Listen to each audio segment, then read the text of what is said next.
بەنای خوای گەورە و میهرەبان زۆر سپاس بۆ جەنابی وەزیری پەروەردە کە ئیمڕۆ لە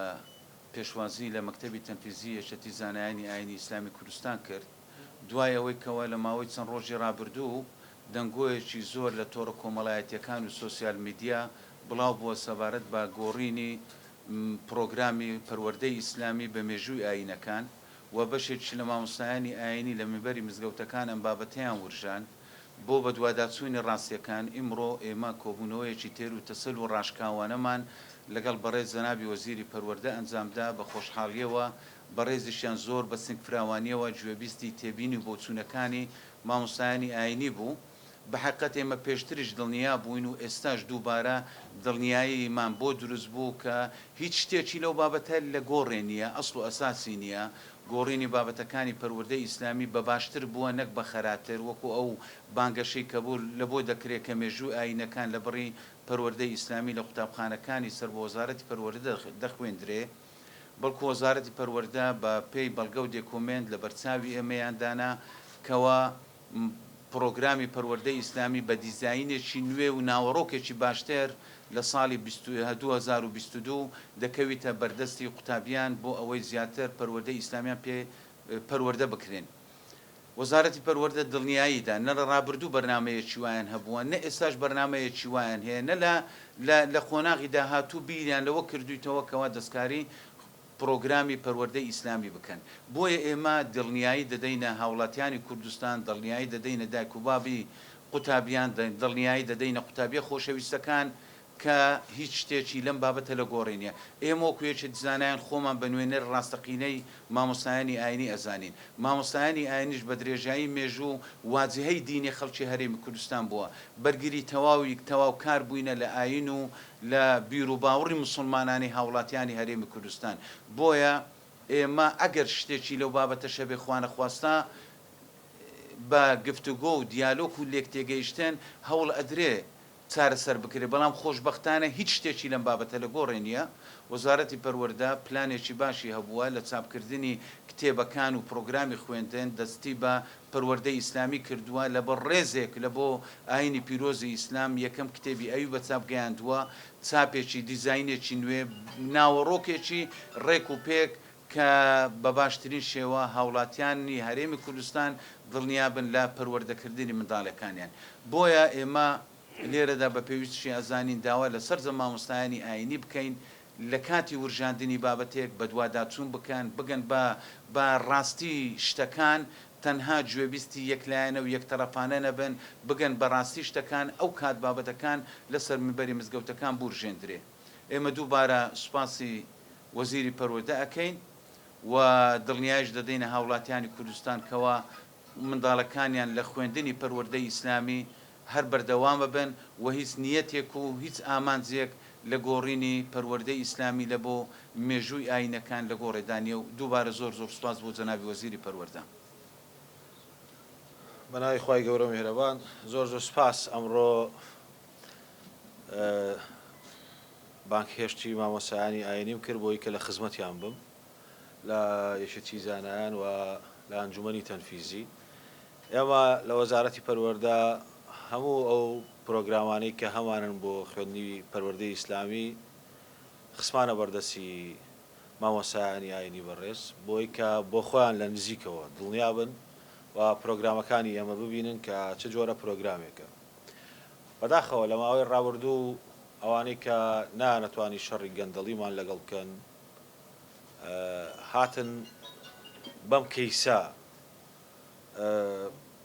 گروژانی بابەتی پەروەردەی ئیسلامی بۆ زۆرینەی زۆری خەڵکی موسڵمان بیانەیە بەم کەیسا ئەو شەڕەمان لەگەڵا بکەن بەس من دڵنیانەکەمەوە ئەوان یەک فەرمانی من یەک واژۆی من نابینن بۆ گۆڕینی پەروەردەی ئیسلامی و نیشیانە ئەگەر هەیەە بابیە منەت بن هەموو لایەکیان بڵاویکەنەوە هەر کەسێک هەر میدیایەک هەر پەرلەمانتارێک واژۆیەکی منی هەیە من لە 15 حوتی 2009 وەزیری پەروەردەی حکوومەتی هەرێمی کوردستانم لەو ڕۆژە مەسئولم هەر کەسێک واژۆیەکی هەیە کە من وەکو وەزیر بڕیارم داوە پەروەردەی ئیسلامی بگۆڕێ نەخوێنرێ با بڵاوی کات هەر کەسێک واژۆیەکی منی هەیە ڤۆیسێک عازێکی شەفەیی هەیە کە وتوێتم قورئانی پیرۆز ناوێ پێی بوترێ قورئانی پیرۆز یان پێغەمبەر درودی خوای لەسەر بێ ناوێ پێی بوترێت محەممەد درودی خوای لەسەر بێ هەر بوترێ محەممەد هەر کەس شتێکی وای هەیە با بێ منەتانە بڵاوی کاتەوە ئەمە ئیستیهدافێکی سیاسیە بکەرەکانی دیارن و من داواکەم داواکاری گشتی بێتە سەر هێڵ داوای و دۆکۆمنتانیان لێ بکا کە ئێمە لە کابینی نوێمی حکوومەتی هەرێمی کوردستان بێبەرین لە هەموو ئیدعاتانی کاکرێ وەکو ئاماژەم پێدا 15 حوتی 2009 ئەو تاریخە لەسەر من مەحسوبە وەکو وەزیری پەروەردە بەرامبەر بەخوا بەرامبەر بە میلەتەکەم بەرامبەر بە پەرلەمان لەوە مەسئولم لە 15 حوتی 2009 تا ئێستا و پێشتریش پرسیار کراوە وەڵامی پەرلەمانمان داوەتەوە تەوزیحیشمان لەسەر داوە بەداخەوە هەندێکی کەم لە مامۆسایانی ئاینی ژمارەیەکی کەم لە مامۆسایانی ئاینی کە پێشنوێژی بە موسڵمانانەکان لە نوێژی هەینیە کەوتونەتە هەڵەوە کە گوایە من هەندێک لە وتارەکانیشانم بینیوە کەوتونەتەوە هەڵەی کە گوایە ئەمە پەروەردەی ئیسلامیمان گۆڕیوە و لامان بردووە لە قوتابخانەکان و وەزیری پەروەردە ئەمری کردووە نابێ لە کاتی ناوهێنانی پێغەمبەر درودی خوای لەسەر بێ بڵێیت محەممەد صلی الله عليه وسلم دەبێ بەس بڵێ محەممەد نابێ بە قورئانی پیرۆز بڵێ قورئانی پیرۆز دەبێ بەس پێی بڵێ قورئان ئەمانە هیچ بنەوایەکی نییە من ناتوانم تەوەقوعی ئەوە بکەم مامۆسایەکی ئاینی لەسەر مینبەر چۆن کە بەڵگەیەکی لەبەردەست نییە کەی چۆن لەکوێ وەکو وتارێکی بەرای بەڕێز کامەرانی باوانزادەم بینی دەڵێ کوان ئەمانەم شتانە کوان کە ئەم وەزارەتە کردوێتی لە ئێسایە پێمان بڵێن بابی خەنە ڕوو کە تۆ هیچ بەڵگەیەکت لەبەردەست نییە ئەو مینبەرە ئەمانەتە ئەمانەتی خوای گەورەیە لە دەستی تۆیە ڕێنوێنی خەڵکی موسڵمانی پێەکەی ئەو ژمارەکەمە پێویستە پێداچوونەوەی عادە نەزەر بەو شتانە بکەن و داوایان لە ئێمە بکردا بیان تا ئەم بابەتە ڕاستە یا ڕاست نییە نمونەیەکتان بۆ بجەڕمەوە شەوێکیان تەلەفۆنێکی تۆزێک دوور و درێژم لەگەڵ بوو مامۆسایەکی زانکۆ بوو یەکێک لەو بەڕێزانە کە من دوایی زانیم ئەو مامۆسا بەڕێزەیە 51 تەلەفۆنی بۆ کردم 51 مسکۆڵم بۆ هاتوو تەلەفۆنەکەم تەواو تەلەفۆنم بۆ کردەوە وتم بەڕێز من خۆم هەر تەلەفۆن بۆ هەموو کەسەیەکەم بوو یەک تۆس تەحملت کردا بۆ مەکردەوە بەس تەلەفۆنت زۆر کرد لەگەڵ بەڕێزێشکە قسەمەکە وتی زۆر ناڕەحەتم وتم لە چی ناڕەحەتی وتی ناڕەحەتم هەڵم بەرامبەر کردویت ئەمڕۆ لە وتاری هەینی قسەم پێوتوی دوایی بۆم دەرکەوتووە کەوانە بوو وتم گەردنت ئازابێت لەم دنیا و لەو دنیاش مامۆسای نییە من ناچمە ناو بابەتێکەوە کە بچم لەسەر مامۆسایەکی ئاینی سکاڵات تۆمارکەم و دڵنیام هەموو ئەوانەش نزیک یا دوور بۆیان دەرەکەوێت کە ئەم بابەتەوانیە اینجا ئەوەی کە گرنگە لێرە ئێمە لە خزمەت ئەم مامۆسا بەڕێزانە ئاماژەمان پێدا کتێبەکانمان خستە بەردەستیان بەعکسەوە ئێمە خزمەتێکی زۆری پەروەردەی ئیسلامیمان کردووە ئەگەر بابەتی سیاسەت و ململانەی سیاسیە بەڕاستی من لێ بێ باکەم ئەگەریش عەزێتدانی دڵی موسڵمانانە وەڵی من هەچ کەسێک دڵی موسڵمان عەزێت بە ئازارم پێگا چونکە ئەو ڕۆژەش ئاماژەم بۆدا وتم واز لە من بێنن بەس دڵی موسڵمانان عەزێت مێن لای من گەردنتان ئازابێ بەس بۆ هەواڵێک کە دەی بە خەڵک کە ڕاست نییە ڕابردوو ڕێکخراوە پرۆژەیە هەرچیەکە هەبووە پەیوەندی بە منەوە نییە من هیچ پرۆژەیەکم تەبەندی کردووە هیچ کاتێک کتێبی پەروەردەی ئیسلامیم لە قوتابخانەکان لابردووە ئەوە نزیکە بینەوە 11 ڕۆژمان ماوەی کە 3 ساڵە من دەست بەکارم لە وەزارەتی پەروەردە 3 ساڵ 11 ڕۆژکەم هەشتێکتان هەیە بیخەنە ڕوو بێ منت بن خۆتان حیزبە سیاسیەکانتان پەرلەمانتارەکانتان ئیعلامەکانتان هەرچیتان هەیە بیخەنە ڕوو بڵێن ئەوە تەوقیعی ئالان حەمە سەعیدە کەوتوێتی پەروەردەی ئیسلامی لا ببرێ تەوقیعی ئالان حەمە سەعیدە کەوتوێتی ئەبێت لەمە دووە کە لە ناو قوتابخانەکان بوون نەڵێن پێغەمبەر درودی خۆی لەسەر بێت لەبەرەوە ئەمانە بانگەشەن و بانگەشەیەکی ناڕاستن ئەوەی کە بەهەڵا خەڵک تەفسیری بووەکە ئێمە نە پەروەردەی ئیسلامیمان لاوردووە و نەلاشیە بین من ئەو ڕۆژەش پێم وتم ئێمە بۆ هەموو ئەو ئەدیانانەی کە هەمانە لە ناو وەزارەتی پەروەردەی مەسیحیمان هەیە بۆ نزیکەی 50 قوتابخانەی سریانی پەروەردەی ئێزیدیاتیمان هەیە بۆ قوتابیانی کە ئێزیدین و لەو ناوچە جوگرافیانن کە ناوچەی جوگرافی دانیشتوانەکەی ئێزیدین معقولە ئێمە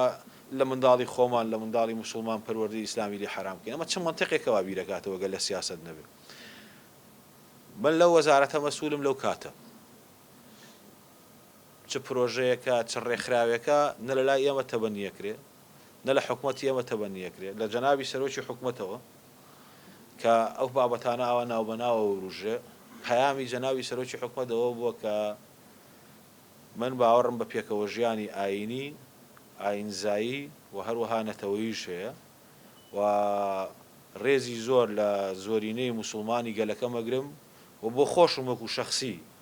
نازناوێکم هەیە کە کوڕەزای مەلا مستەفای بارزانیم ئەو حورمەتە ئەو ڕێزە ئەو باوەڕێک کە من هەمە و ئەو تەقدیرەشی کە من هەمە وەکو موسڵمانێک تەشید لەسەر پێکەوە ژیانەکەمەوە بەڵام بە هیچ شێوەیەک لە شێوازەکان ڕێگە نادرێ پەروەردەی ئیسلامی لە ناو پرۆگرامەکانی خوێندنی ئێمە لابچێ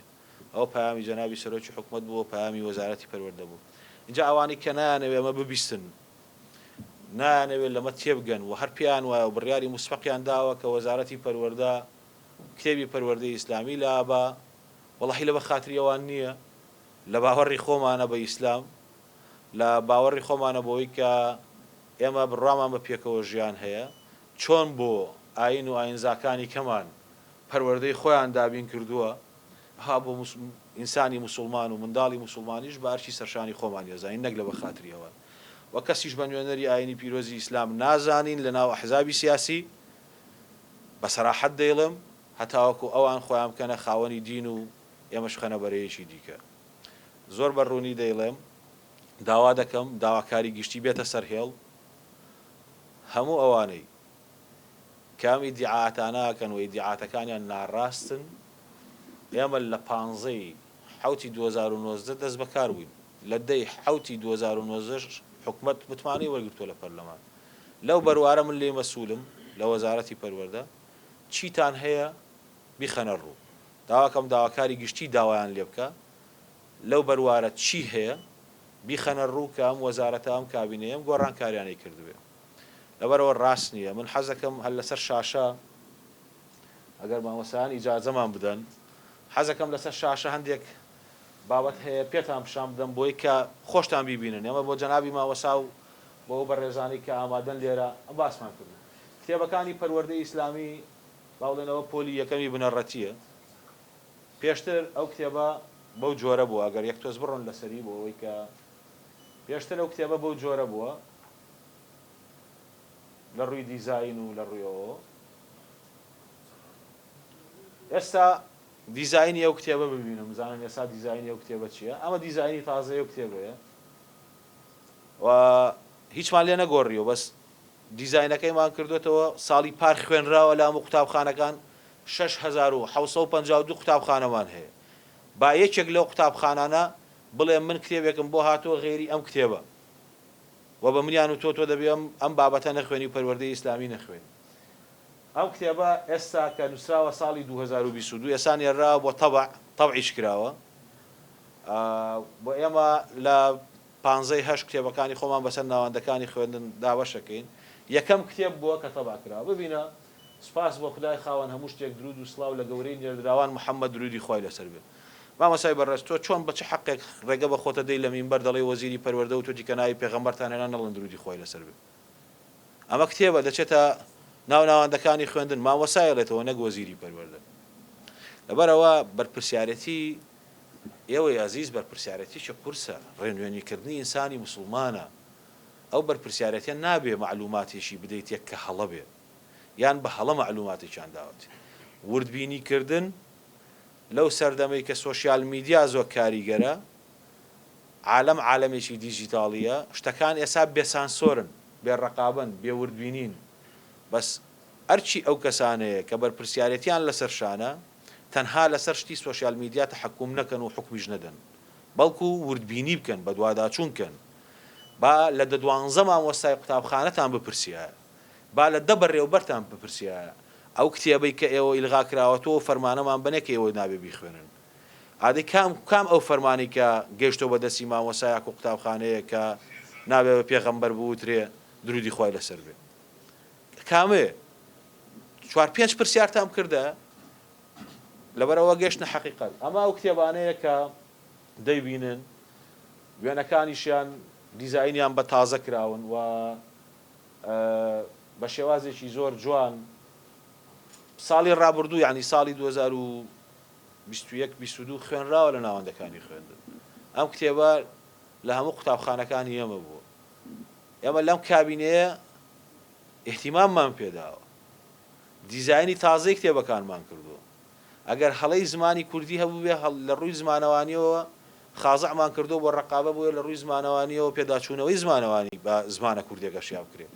پیشانی مامۆسایانم وا لە کتێبەکانی پێشوو مەسەن ئاەتی تیا بۆ لە سوورەتی تەوبە بۆ نمونە ئاەتەکە نووسراوە ئێمە هاتوینەوە ئاەتەمان بۆڵ کردووە گەورە کردووە ڕقەمی ئاەتەکە کە ئاەتی 5 نەنووسراوە ئاەتەکەمان نووسیوە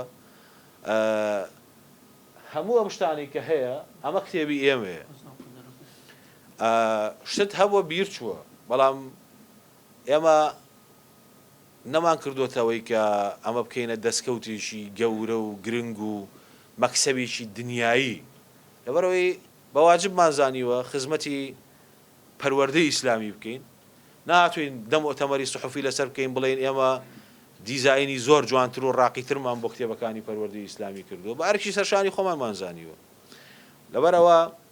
ئەوەی کە دەیبینن کتێبی قۆناغەکانی دیکەش ئەگەر نموزەجێکی دیکە لە بەردەست بێ ئەمە کتێبی با بڵێن پۆلی دوی بنەڕەتیە چاپە کۆنەکەیەتی لە چاپە تازەکەی هی پەروەردەی ئیسلامی ئەمە چاپە تازەکەیەتی ئەوە نێردراوە بۆ چاپ ساڵی 2022 واتە بۆ ئەم ساڵ ئێستا تەوعەکرێت کە تەوعیش کراوە ینی یەکەم کتێب کە پەروەردەی ئیسلامیەوە تەوع کراوە باشە ئەوە ئەو ڕۆژەش باسم کرد حکومەتی هەرێمی کوردستان وەزارەتی پەروەردە ملیارەها دینار لە تەوعی ئەو کتێبانە سەرف کە چه منطقی تایە نەشی خاتە ناو قوتابخانەکانە و نەشی خوێنێ و چه کتێبیش کە بێنە بیخوێنێ ئەی بۆ ناردومانە بۆ تەوع ئەی ئەوە چی وەڵامی خەڵکە دەنەوە کە لە مانجینۆیە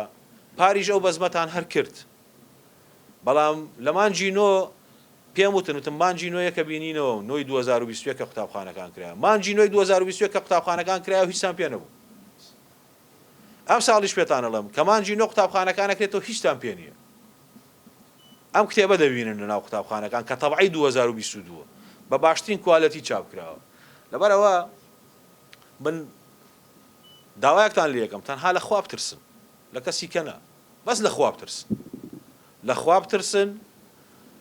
ئەمە وەزارەتی پەروەردەیە ئەوەش کتێبەکانی پەروەردەی ئیسلامیە زمانی ئێمە بەرەو زمانی ئەوە ڕایەتی هەچ کەسێک لە ئەسنای مەوقعی ئێمە وەکو حکومەتی هەرێمی کوردستان کابینەی نوێم وەکو وەزارەتی پەروەردە کابینەی نوێم هەر کەسێک هەر بوهتانێ بکات لە هەر مەوقعێک و لە هەر پێگە و پایەکا بێ ئێمە سکاڵای یاسایی لەمە دووە لەسەر تۆمارەکەین چیت هەیە بۆ ڕابردوو من مەسئول نیم لە 20 ساڵی کەرتی پەروەردە کتێبێک لە 15 ساڵ لەوە پێش کەلیمەیەکی تیا بۆ چی بووە من مەسئولیتم ئەوەیە چاچی کەم مەسئولیتم ئەوە نییە بڵێ مامۆساعەلان ئەم کتێبەی دانا و وەزارەتی پەروەردە و حکومەتی هەرێمی کوردستان تەبەنیەک کتێبی ئێمە ئەمەیە ئەگە کتێبێک 20 ساڵ لەوە پێش دانرابێ ئێمە هاتووین ئەگەر هەسمان کردبێ ئەم کتێبە دەستەواژەیەکی تیا دروست نییە هەسمان کردووە کە باش نییە بۆ ئەم کۆمەڵگەیە بۆ پێکەوە ژیان هاتووین ئەومان لا بردووە لەبەر ئیحساساتی خەڵکی موسڵمانی ئێمە و هەروەها خەڵکی کوردستان تاشید لەسەرەوەکەمەوە پەروەردەی ئیسلامی نەلا براوە نەلا دەبرێت وەڵامی پەرلەمانتاریشم داوەتەوە ئەو ڕۆژەش بە جەنابتانم وت وەڵامی پەرلەمانتاریشم داوەتەوە کە پێم وتووە وتومە پەروەردەی ئیسلامی نەلا دەبرێ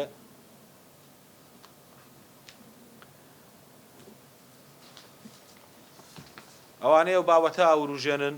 وەڵامی ڕسمیان وەرگرتووە ئەوە وەڵامە ڕسمیەکەیەتی 13/9/2021 نووسراوتان بە ناوەڕۆکی نووسراوی سەرۆتان ئەم ڕوونکردنەوەی خینە ڕوو پرۆگرامی پەروەردەی ئیسلامی لە قۆناغی یەکی بنەڕەتی تا 12 ئامادەی نەگۆڕدراوە نەدەگۆڕدرێ نەلابراوە نەلاشەبرێ وەنە هیچ فەرمانێکی وەزاری لەم بابەتەشێ ئەوە مەسئولیەتە تەوقیعی حکومەتە وەزارەت من بە تۆ بڵم لە مانجی نۆی پارە بڵم پەروەردەی ئیسلامی دا نەبراوە لا نابرێ نەگۆڕراوە نەگۆڕێ ئێستا بچم لایە بم ئەم تەوقیعی من چیە بەیانی ناتوانانی لە پەرلەمان بانگم کەی بڵێ ئەم تەوقیعەت چییە لەبەر ئەوە زۆر بە سەراحەت بێڵێن خەڵکێکیان بە هەڵەیە بردووە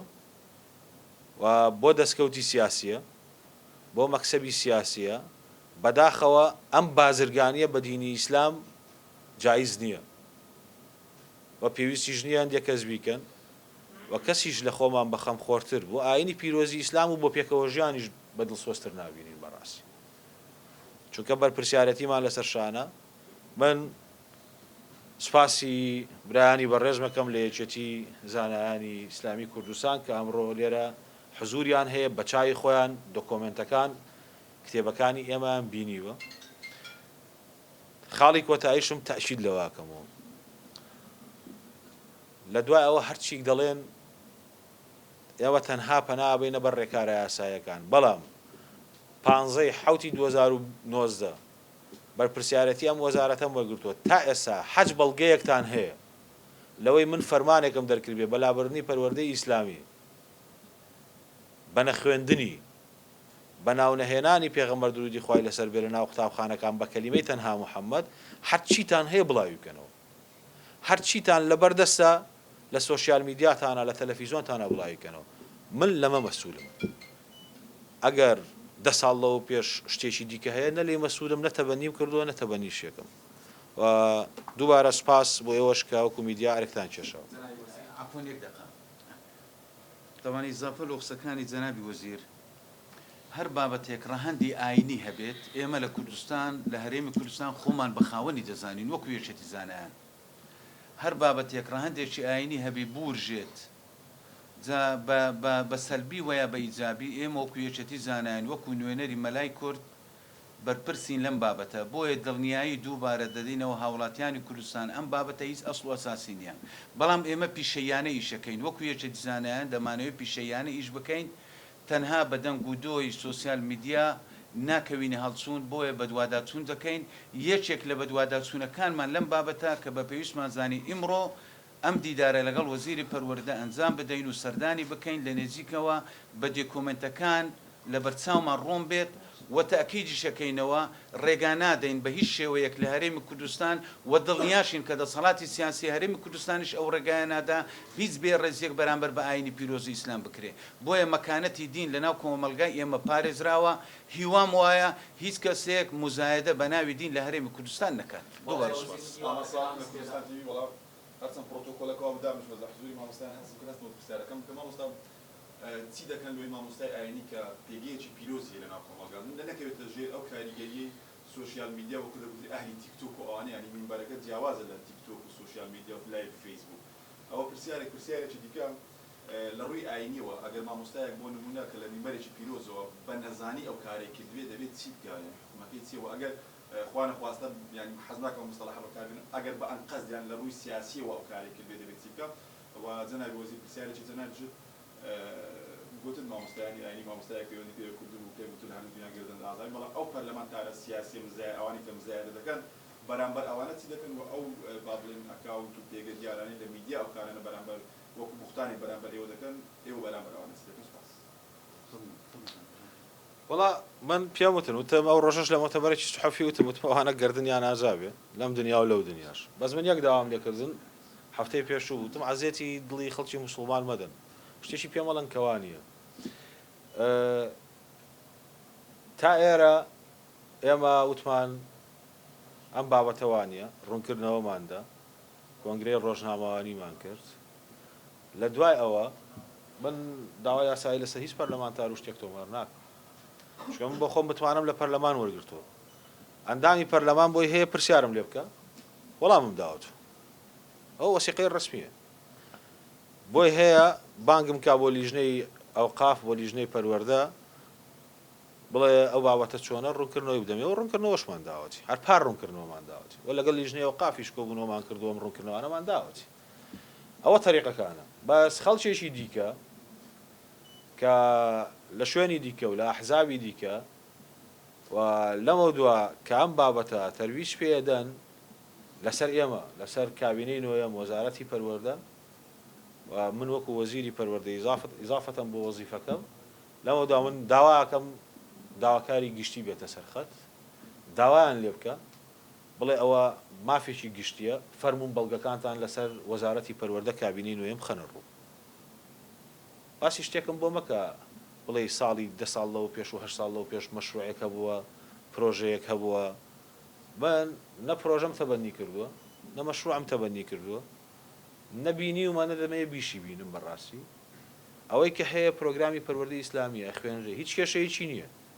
ئەگەر ئەمان دایانەوێت کێشەی بۆ دروستکەن ئەویان بابەتێکی دیکەیە بەس هیچ کێشەی نییە لەبەرەوە لەمەداون داواکەم داواکاری گشتی وە داواشیان لێکین بەڕەسمی لەسەر هەر کەیسێک لەوانە بێتە دەنگ داوایان لێ بکات دۆکۆمنتیان بدات یا بەڵگەیان بدات خەڵکێکیش بەوەی کە قسەکانی بسەلمێنێ دەبێت بەڵگەی هەبێ ئەگە بەڵگەی نەبێ بەڕاستی خۆ قسە ئاسانەوە موشمان توانین پێ بکەین بەس وەک ئامۆژگارینە حەدی ئامۆژگارین بۆ هیچ مامۆستایەکی ئاینی نییە بەس وەکو داواکاری وەکو تەڵەب نەک وەکو نەسیحە وەکو تەڵەب داوا لە هەموو مامۆستایەکی ئاینیەکەم وەکو هاوڵاتیەک کات لەسەر مینبەرە بێت تکاکەم ئەوەی کە پەیوەندی هەیە بۆ وەزارەتی ئەمە بۆ هەموو شتێک باز ناکەم پەیوەندی بە ئێمە بکەن بزانن ئەم بابەتە وایە یاوانیە لەسەر هەر شتێک چونکە 2 ساڵ 3 ساڵە بێت ئەوان تەنها دێن باسی بابەتی پەروەردەی ئیسلامیەکەین دەڵێن وانیە و قوتابی دەیخوێنێ قوتابخانە ئاکرێتەوە و کتێبی پێدرێت حورمەت لە بابەتەکە گیراوە بە جوانترین شێوە دێنەوە جارێشکە هەم دیسان عینێشت چی جوابی خۆیانەوە مانجینۆ چی جوابی خۆی گەورادەنەوە مانجینەوە و کتێبانە چێتە ناوەندەکانی خوێندن ئەوان چی جوابی خۆ جوابی منە من جوابم ناوێت جوابی خۆم لای خۆمەکە نەمگۆڕی بەس چی جوابی خۆی گەورادەنەوە لەبەرەوە بەرپرسیارەتیە مادام لە مۆقعەکەی بەرپرسیارەتی داواکاریەکەم ئەوەیە ئەو مۆقعە وەکو ئەوە بەکاربێنە کە بە دوواداچوون لەسەر بابەتەکە بکەیت و ئەگەر زانی دوایە وەڵاهی باسی بکە تەبیعیە ئەگەر نەشت زانی وانە ئیتر پێویست ناکە بابەتێک باسکەی بۆ خەڵکیشی موسڵمان کەوادێ ئێمە داواکەن لە داواکاری گشتی لەو بابەتانە بێتە سەرخەت ئەو دۆکۆمنتانی کە پەیوەندی هەیە بە ئێمەوە لە 15 حوتی 2019 داوا بکات لە هەموو شوێنێک کە ئێمە و کارەمان کردو با بیسەلمێنن سەبارەت بە پرسیارەکانی جەنابێت ئێمە وەکو یەشەتی زانایان لەگەڵ وەزارەتی ئەوقاف و کاروباری ئاینی لە هەماهەنگی بەردەوام داینە بۆ ئەوەی خولی وشارکردنەوە بۆ مامۆستایانی ئاینی بەردەوام ئەنجام بدرێ خۆشبەختانە زنجیرە خولێک هەر لە زاخۆوە تا گەرمیان دەستی پێکردووە ئێستا لە قۆناغی جێبەجێکردندایە یەکێ لە خاڵەکان چۆنیەتی تەعاملکردن لەگەڵ سوسیال میدیایە مامۆستای ئاینی بە چ بەرپرسیارەتێکەوە هەڵسوکەوت لەگەڵ سوسیال میدیا بکەن بەنسبەت خاڵی دووەمت ئێمە لایەنی جێبەجێکارنین ئەو وەزارەتی ئەوقاف و کاروباری ئاینی کۆمەڵێک ڕێنمایی هەیە کە میبەری مزگەوت چۆن بەکاربێ مامۆستای ئاینی لە میبەری مزگەوتەکان چۆن شت بورژێنێ ئەوەی سەرپێچی بکە لایەنی ئیجراعاتەوە پەیوەست بە ئێمەوە نیە پەیوەست بە وەزارەتی ئەوقاف و کاروباری ئاینیەوە چونکە ئێمە زۆر هەوڵمانداوە لە بەردەوامیش لە هەوڵە بین کە مامۆستای ئاینی بە باشترین شێوە پێ بگەینین دروست بێت هەر لەو ڕوانگەیەش بوو مثلەن ئێمە پێشنیارێکماندا وەزارەتی ئەوقاف وەزارەتی پەروەردە 3 ساڵ بەر لە ئێستا لەگەڵ دەست بەکاربوونی ئەم کابینەیە بۆ گواستنەوەی قوتابخانە ئیسلامیەکان لە وەزارەت پەروەردە بۆ سەر وەزارەتی ئەوقاف خۆشبەختانە هەنگاوەکان وردە بەرەو قۆناغی خێرایی ئەڕۆن ئیمڕۆژێکێک لەو خاڵانەی لەگەڵ جەنابی وەزیری پەروەردە قسەمان لێ کرد گواستنەوەی ئەو قوتابخانانەیە بۆ ئەوەی کادری لێهاتوو زانا و دانا بە جۆشکردن بە بیری نیشتیمان پەروەری و ئاین پەروەری پێ بگا دوور لە توندوتیژی خۆشبەختانە جەنابی وەزیریش ئاماژەی بەوەدا بە ئومێدێنکەوە بۆ ساڵی داهاتوو هەنگاوەکان تەواو بن بۆیە هەرچی ئێمە پێگەیاندنی مامۆستای ئاینیە بە شێوەیە کە بتوانی تەعامل لەگەڵ هەموو پێشهاتەکان بکە یەکێک لەوان سوشیال میدیا لەو بارەیەوە هەنگاوی باشمان هاوێشتووە بەڵام لایەنی ئیجرایی وەزارەتی ئەوقاف پەیوەندی بە ئێمەوە نییە بەڵێ ئەمە ئەم بابەتە دەی بە دوواداچوون بکرێ بزانین بۆەوەی گوتیە سەبەب چ بووە ناکرێ ئێستا ئێمە لە هیچ ڕاحکمێشیان لەسەر بدەین فانو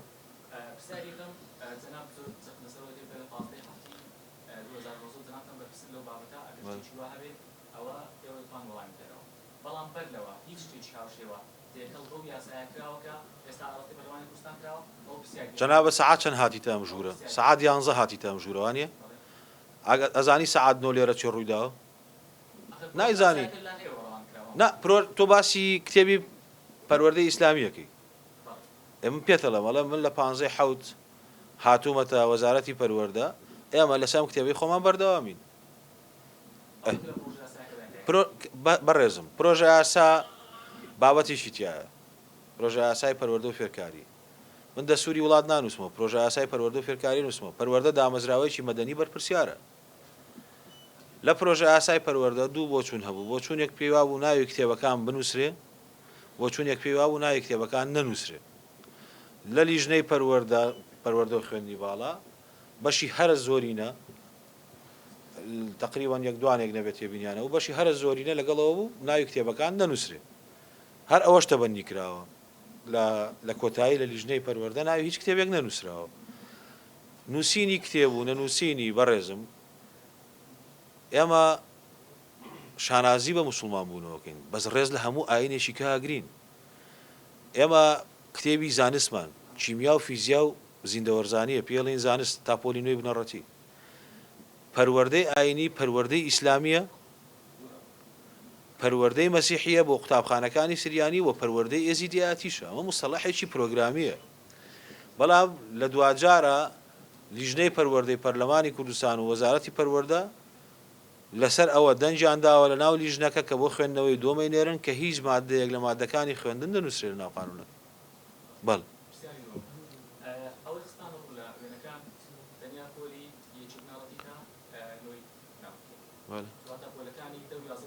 باڵە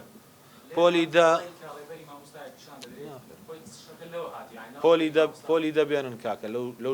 لەو ژوورە پۆلی دەبێنن کتێبەکە تێستە پۆلی دەنێراوە بۆ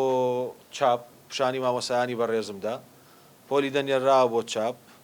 پۆلی 11 و 12 هێشتا دیزاینەکەی نەگۆڕاوە ساڵی بەڵێ وەکو خۆیەتی 11 و 12 دیزاینی نەگۆڕاوە ساڵی خوێندنی با بڵێن ئایندەتر ئەمە ناکە مانجینۆ دێتەوە مانجینۆی ساڵی 2023 ینی ساڵی خوێندنی 23-24 کتێبی پۆلی 11 و 12ش بە هەمان دیزاینی لێدێ چونکە کتێبەکان ئێمە زۆرە 1200 عینوانی کتێبمان هەیە تۆ دەبێ بزانین ئێمە یەکەم شت کە دەستمان پێکردەوە پەروەردەی ئیسلامی دەستمان پێکردو دەشمان یەک تا نۆمان پار کرد هەموویمان تەواو کردو ئەوە کە ئێستا لەسەری نووسرابوو چاپی دووهەم واتە پار چاپی یەکەممان کردو تەبعی یەکەم ئەمساڵ تەبعی دووەمێتی ئەمساڵ پۆلی دەشەکەین ئەین پۆلی دا کە مانجی نۆ کە قوتابخاناکێتەوە ئەویش بە دیزاینیش تازە ئەکەوێتە بەردیدی هەموو ئەو بەڕێزانە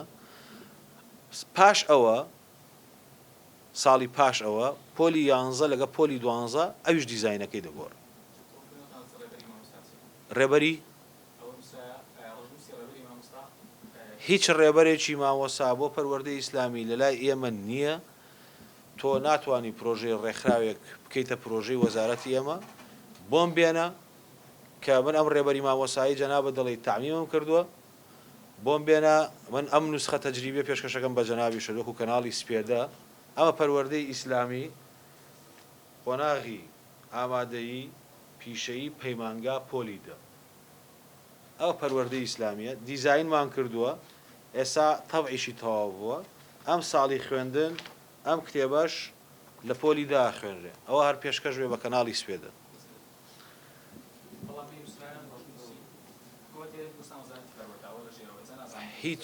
هیچ بەڕێزم ئەوەی کە جەنابەت باس